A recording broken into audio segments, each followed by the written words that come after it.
صلاة الله سلام الله. Assalamualaikum warahmatullahi wabarakatuh.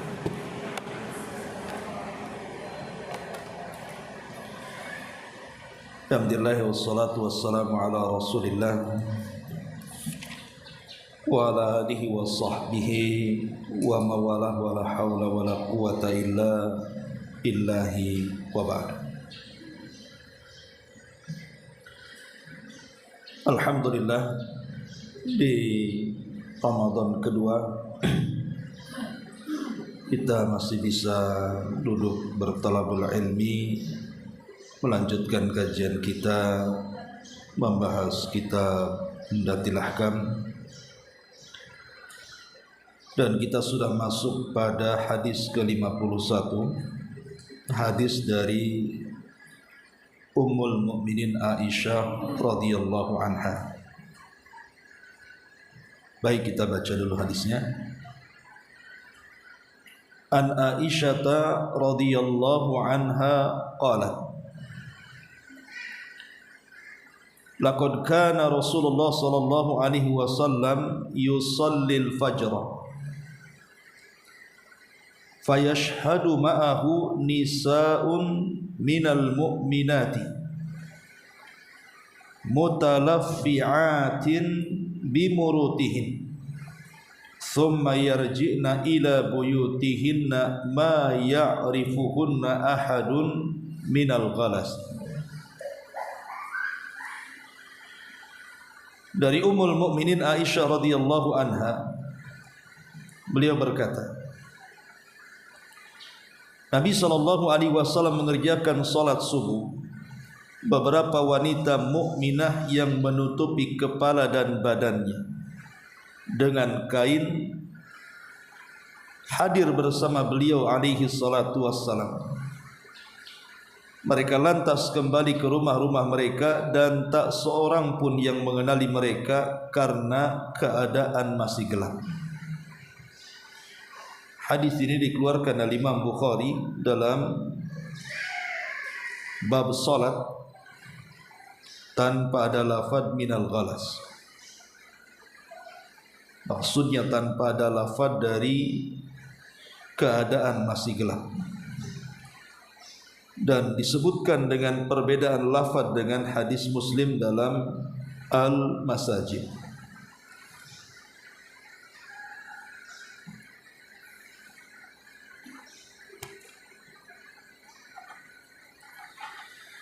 Ma'asyiral muslimat yang dimuliakan Allah Azza wa Jalla, hadis ini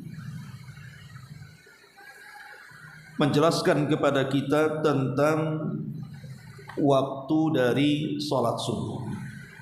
Karena kita masuk dalam bab kitab yang bicara soal waktu-waktu salat. Dan inilah satu-satunya hadis dan yang semakna dengan hadis ini yang menjelaskan bahwa wanita-wanita di zaman Nabi sallallahu alaihi wasallam mereka hanya hadir salat berjamaah itu di salat subuh saja.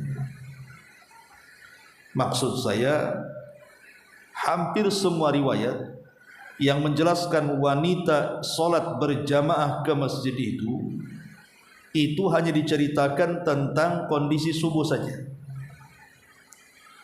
Dan kita tidak akan mendapatkan satu riwayat pun wanita-wanita yang salat berjamaah bersama Rasul di luar daripada salat subuh.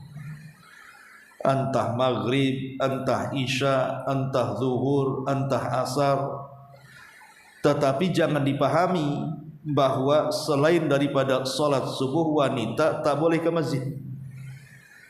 Maksudnya yang sampai kepada kita riwayatnya bahwa sahabiah di zaman Rasul itu mereka keluar salat berjamaah bersama Rasul itu di salat subuh saja.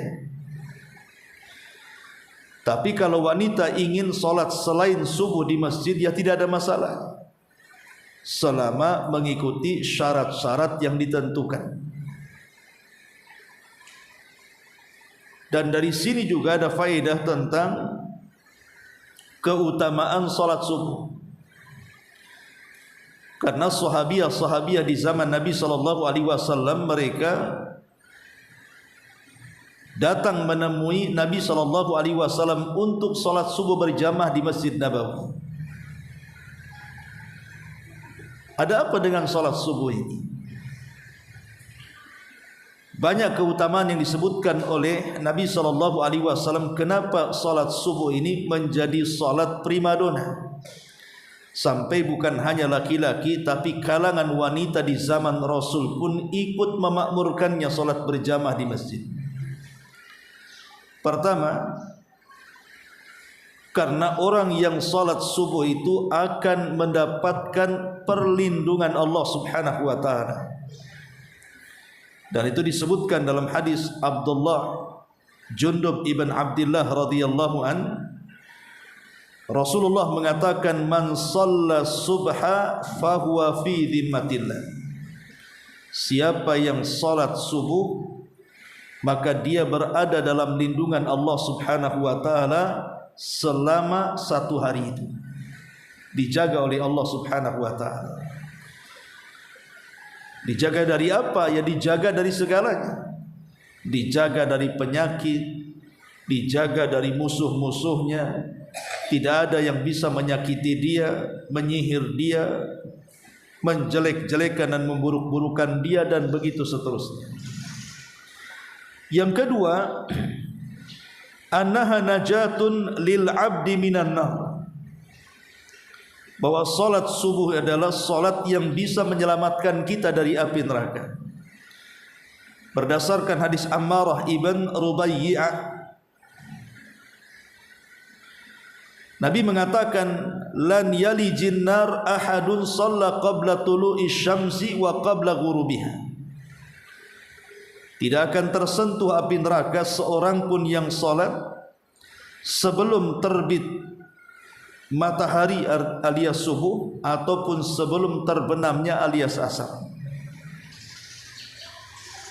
Kemudian yang ketiga, bahwa salat subuh itu sebab yang memudahkan pelakunya dimasukkan ke dalam surga. Dan itu berdasarkan hadis Abi Musa al-Ash'ari radhiyallahu an, Nabi mengatakan, man shallal baradaini dakhalal jannah. Siapa yang menjaga salat baradaini, maksudnya asar dan subuh, dakhalal jannah, maka dijamin masuk surga. Kemudian yang keempat, syahadatul malaikati li hadhihi salat, persaksian para malaikat. Jadi orang-orang yang salat subuh itu disaksikan oleh para malaikat, sebagaimana disyaratkan dalam surah Al-Isra 78. Inna Qur'anal fajri kana mashhuda. Sesungguhnya bacaan Quran di salat fajar itu disaksikan para malaikat. Makanya sangat dianjurkan untuk dipanjangkan. Satu-satunya salat yang disunnahkan dipanjangkan itu salat subuh, karena memang bacaannya disaksikan oleh para malaikat. Kemudian yang nomor 5, nurut tam yaumal qiyamah, akan diberikan cahaya sempurna kelak pada hari kiamat. Dan itu berdasarkan hadis Sahal ibn Sa'd ibn Sa'idi radhiyallahu an, Rasul mengatakan, basyiril masya'ina fi dhulami ilal masajid bin nuri tam yaumal qiyamah. Berikan kabar gembira kepada orang-orang yang berjalan di kegelapan menuju masjid-masjid dengan cahaya yang sempurna kelak pada hari kiamat. Maksudnya salat isya dan salat subuh. Kemudian yang keenam, bahwa orang-orang yang mereka salat isya berjamaah dan juga salat subuh berjamaah, seolah-olah dia telah menghabiskan satu malam suntuk untuk qiyamul lail. Kata Nabi SAW dalam hadis Utsman bin Affan radhiyallahu an, man shallal isya fi jama'atin fa ka'annama qama nisfal laili Wa man shalla subha fi jama'atin faka'annama shallal laila kullah. Barang siapa yang solat isya berjamaah, maka seolah-olah dia telah menghabiskan separuh malam dengan qiyamul lail. Tapi barang siapa yang solat subuh berjamaah, seolah-olah dia menghabiskan seluruh malamnya untuk qiyamul lail. Kemudian yang nomor 7, al-amnu minan nifaq, aman dari nifaq. Orang yang menjaga solat subuh aman dari sifat kemunafikan. Dalam hadis Abu Hurairah radhiyallahu anhu, Rasul mengatakan, inna athqalas salati 'alal munafiq salatul isya'i wa salatul fajri. Sesungguhnya salat yang paling berat dilakukan orang munafik itu adalah salat isya dan salat fajar. Artinya orang yang menjaga isya dan fajar berarti dia terbebas dari sifat nifaq. Kemudian yang nomor 8, rak'atul fajri khairun minad dunya wa ma fiha. 2 rakaat fajar, maksudnya sunnahnya sebelum salat subuh, itu saja lebih baik daripada dunia dan isinya, apalagi subuhnya. Kata Nabi SAW, rak'atul fajri khairun minad dunya wa ma fiha. Bahwa 2 rakaat fajar itu lebih baik daripada dunia dan isinya. Kemudian yang nomor 9, bahwa annal muhafidh ala salatil fajri min atyabin nasi aishan wa anshatihim badanan wa an'amihim qalban. Bahwa orang yang menjaga salat subuh berjamaah, bagi laki-laki, ya tentu bagi wanita juga dianjurkan juga, walaupun tentu di rumah lebih baik, bahwa orang yang melaksanakan solat fajar tepat waktu itu termasuk sebaik-baiknya manusia dalam hidupnya. Kemudian juga manusia yang paling semangat dalam gerakan hidupnya dan manusia yang paling diberikan nikmat dalam hatinya. Ingat hadis tentang masalah setan itu mengikat tengkuk setiap anak Adam sebelum tidurnya. Apabila kemudian di pagi hari dia bangun sebelum subuh, kemudian dia berzikir kepada Allah, maka hilang satu ikatan. Apabila dia berwudu, maka dua ikatan akan hilang. Apabila dia salat, maka seluruh ikatan setan akan hilang.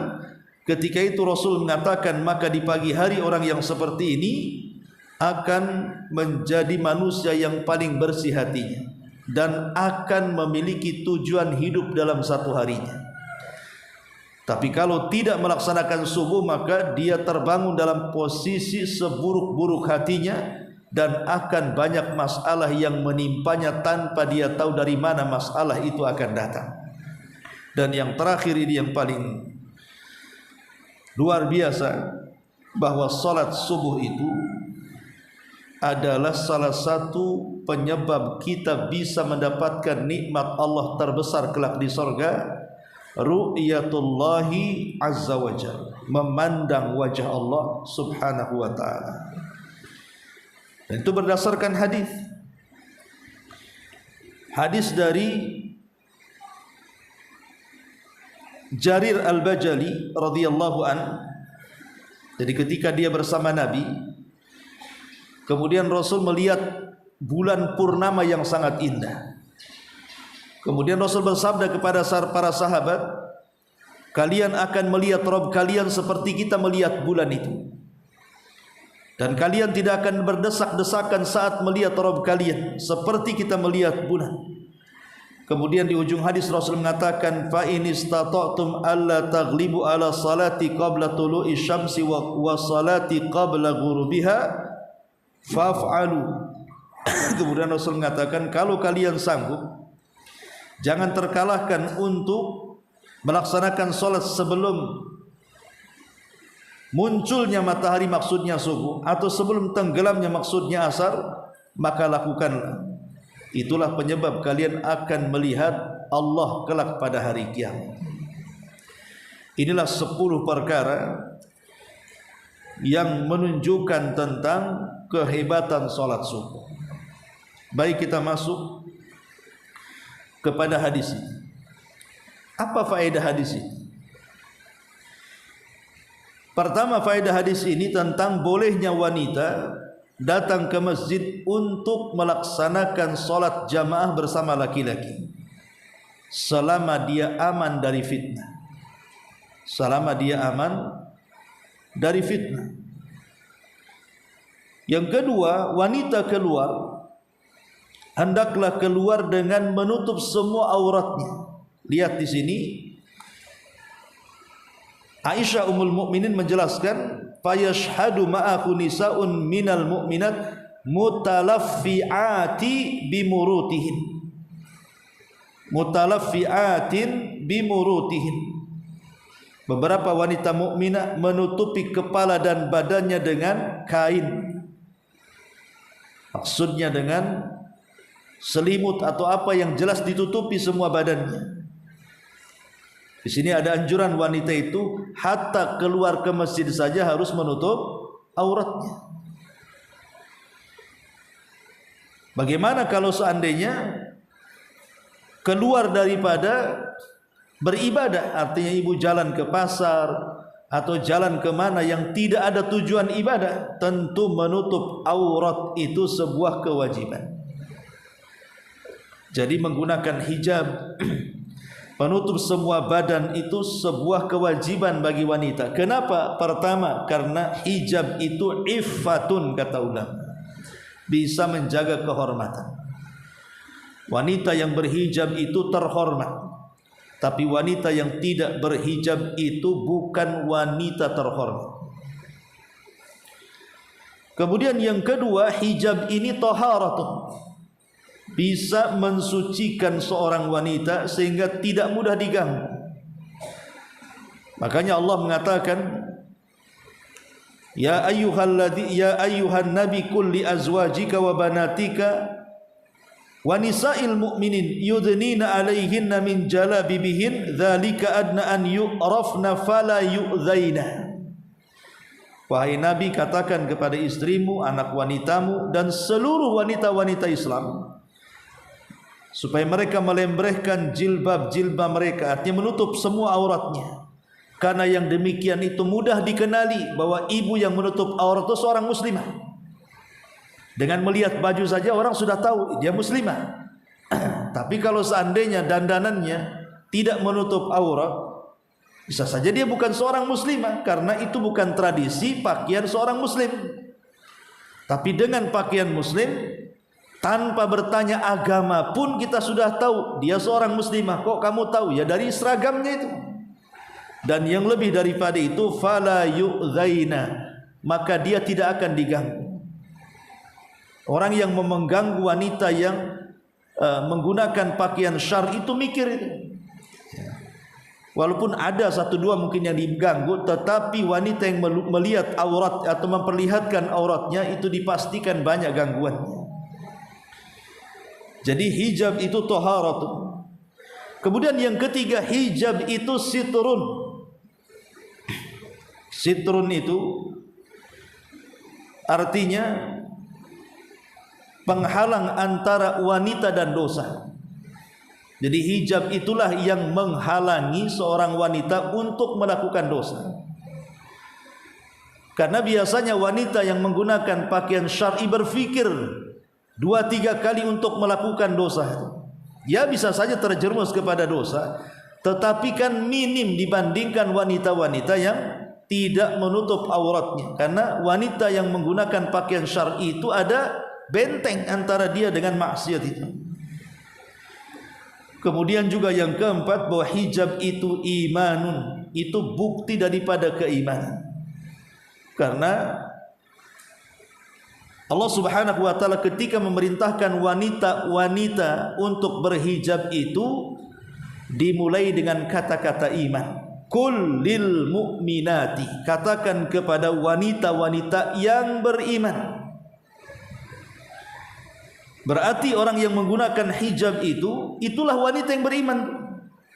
Sebaliknya wanita-wanita tidak hijab berarti wanita-wanita yang tidak menggunakan hijab itu jauh daripada iman. Karena hijab itu adalah iman, panggilannya saja dengan iman.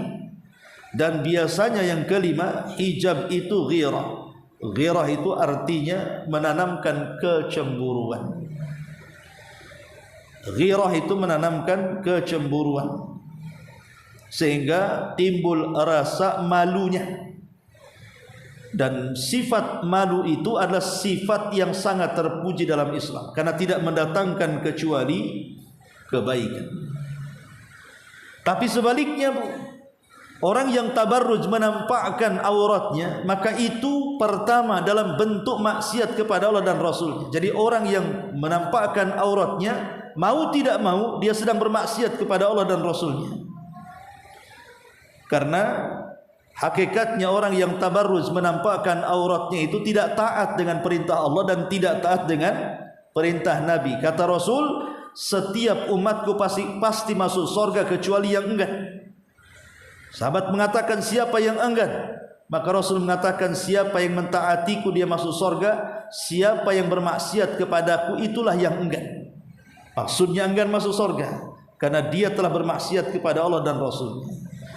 Kemudian yang kedua juga ancamannya adalah akan mendapatkan laknat dan diusir daripada rahmat. Kata Nabi SAW, sayakunu fi akhiri ummati nisa'un kasiyatun 'ariyatun ru'usuhunna ka asnimatil buhtil ma'ilah il'anuhunna fa innahunna mal'unah. Akan datang di akhir zaman dari umatku wanita-wanita yang berpakaian tapi telanjang, di kepala-kepala mereka seperti punuk-punuk unta yang bergoyang. Maka laknatlah mereka karena mereka wanita-wanita terlaknat. Naudzubillah. Kemudian yang ketiga bahayanya orang yang membuka aurat itu adalah zulmatun yaumal qiyamah, akan menjadikan bagi dia kelak kegelapan pada hari kiamat, tidak akan mendapatkan cahaya. Dan tabarruj juga bagian daripada nifaq. Jadi wanita-wanita munafik adalah wanita-wanita yang mereka menampakkan aurat. Termasuk juga wanita-wanita yang membuka aurat itu hakikatnya dia telah merobek kehormatan sendiri dan telah memburuk-burukan diri sendiri. Dengan membuka aurat itu kan dia sedang merendahkan dirinya. Naudzubillah. Dan hakikatnya juga orang yang menampakkan aurat itu bagian daripada perbuatan fahisyah, mengantarkan kepada zina.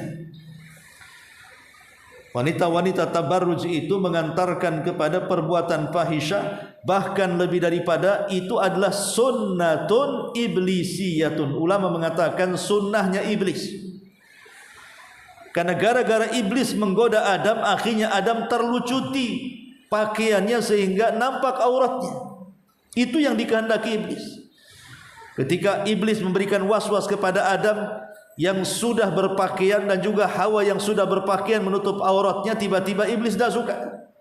Maka merintahkan Adam dan Hawa untuk memakan buah larangan. Akhirnya makan buah larangan, maka seluruh auratnya terbuka karena Allah lucuti pakaian. Berarti sebabnya iblis. Makanya orang yang membuka aurat itu telah mengikuti sunnahnya iblisiyah. Termasuk juga thariqahnya orang-orang kafir. Karena yang membuka aurat itu mereka orang kafir. Yang membedakan kafir dengan mukminah itu, wanita kafir dengan wanita kafirah dengan wanita mukminah itu ya salah satunya di menutup aurat. Berarti kalau seandainya tidak menutup aurat, lah apa bedanya ibu dengan Yahudi? Apa bedanya dengan Nasrani? Tidak ada bedanya. Ya. Apalagi tabarruj itu lebih daripada itu sunnahnya jahiliyah. Itu yang disyaratkan dalam Al-Quran. Wala tabarrujna tabarrujal jahiliyatil ula. Jangan tabarruj membuka aurat seperti tabarrujnya orang-orang jahiliyah yang pertama. Dan hakikatnya orang yang membuka aurat itu sedang melakukan dosa jariyah. Ini yang bahaya. Dosa yang mengalir. Kalau seandainya dia menampakkan aurat, ada 100 laki-laki yang terfitnah, maka dia akan menanggung dosa 100 orang itu. Karena dia yang memulai fitnahnya. Dan ini yang bahaya, dosa jariah itu. Dosa mengalir terus masalahnya.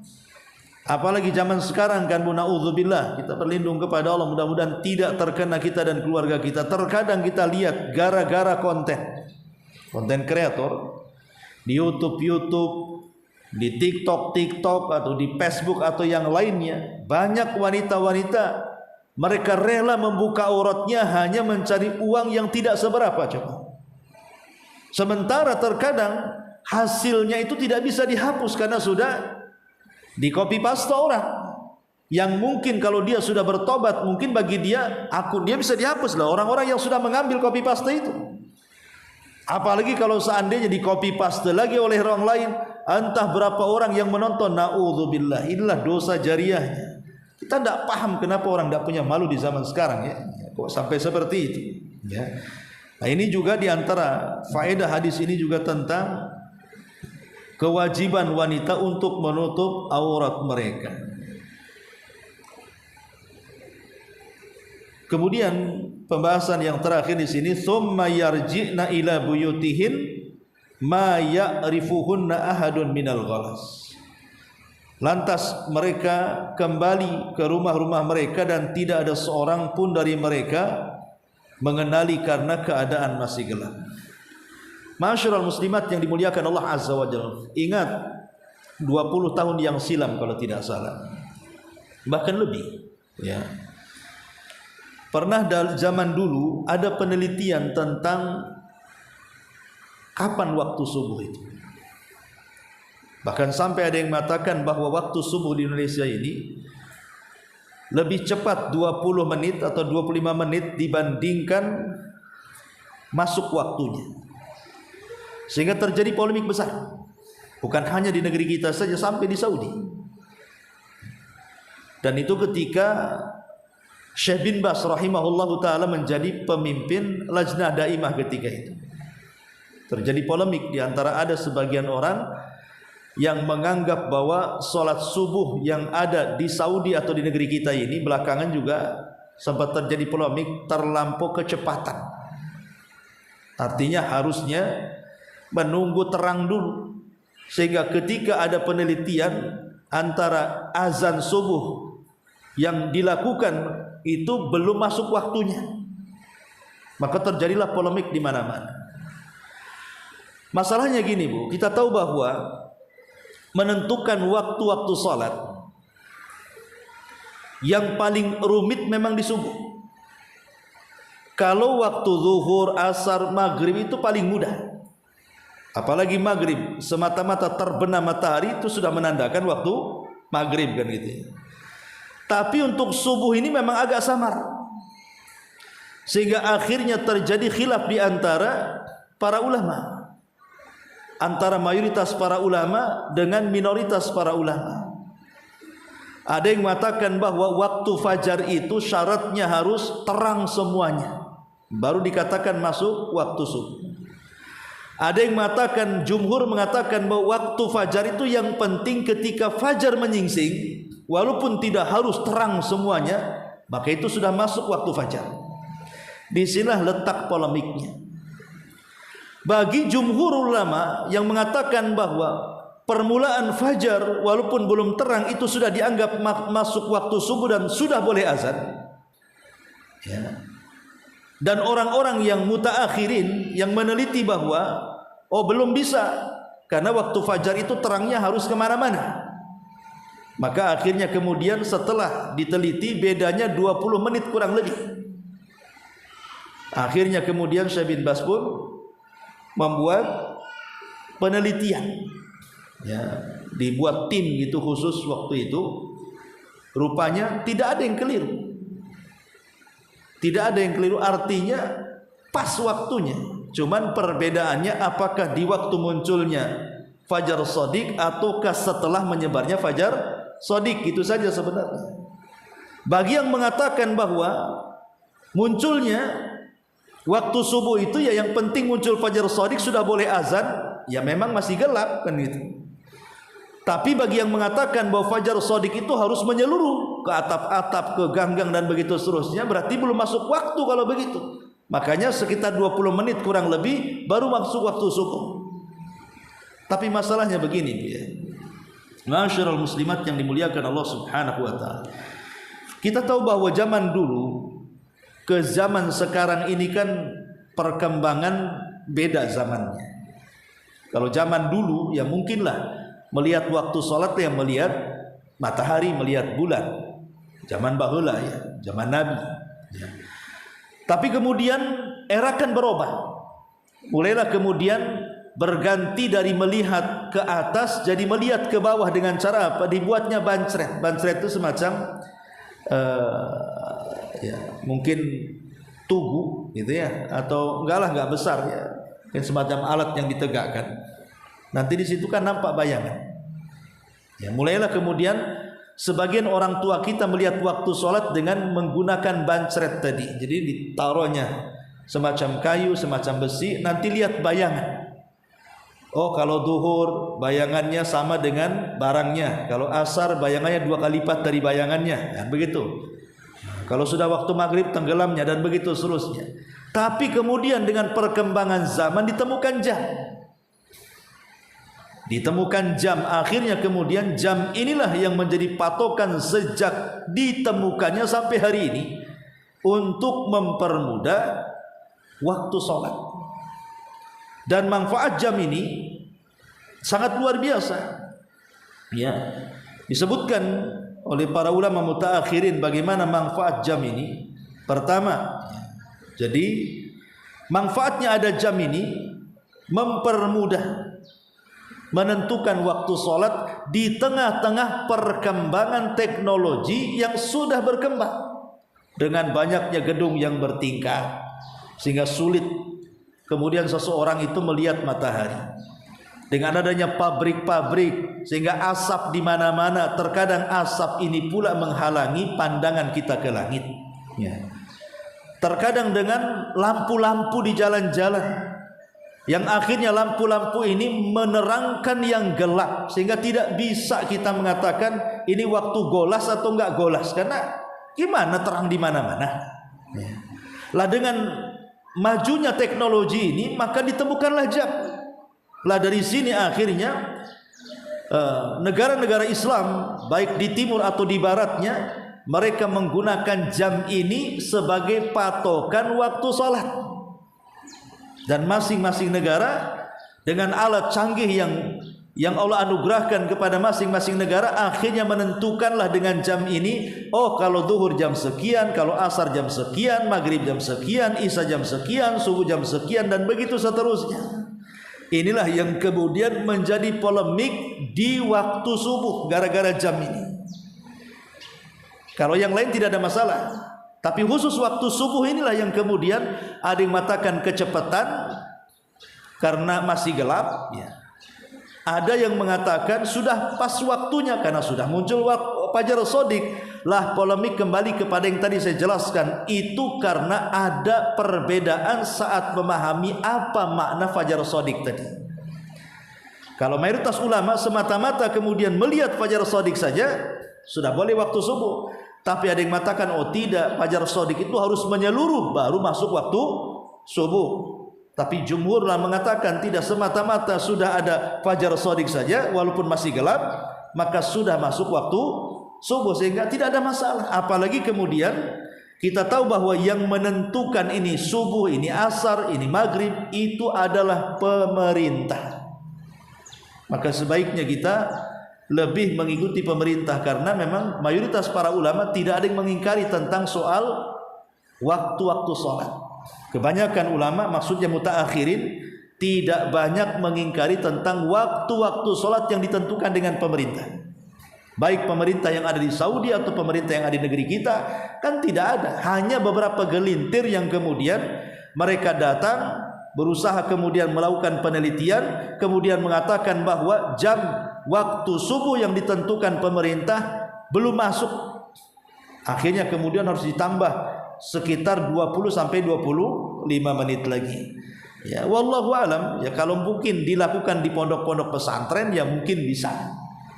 Ya, mungkin nunggu waktu terang gitu ya. Karena kan anak-anak santri bisa disetel oleh pesantren. Tapi kalau untuk masyarakat kan sulit. Nanti ada 2 jamaah jadinya. Nanti akan terjadi perselisihan di tengah-tengah masyarakat.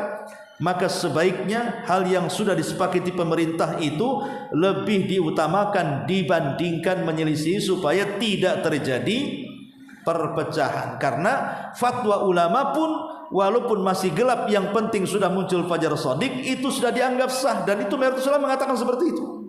Sehingga tidak perlu jadi polemik lagi. Karena ini sempat jadi polemik juga di negeri kita soal waktu sholat subuh itu.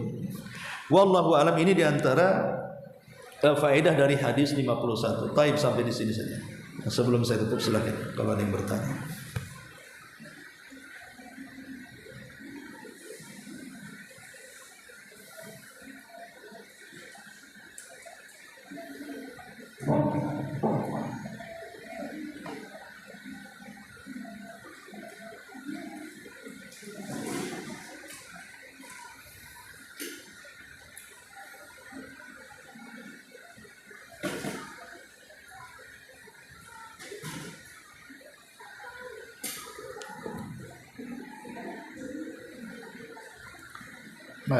Enggak ada, kita tutup.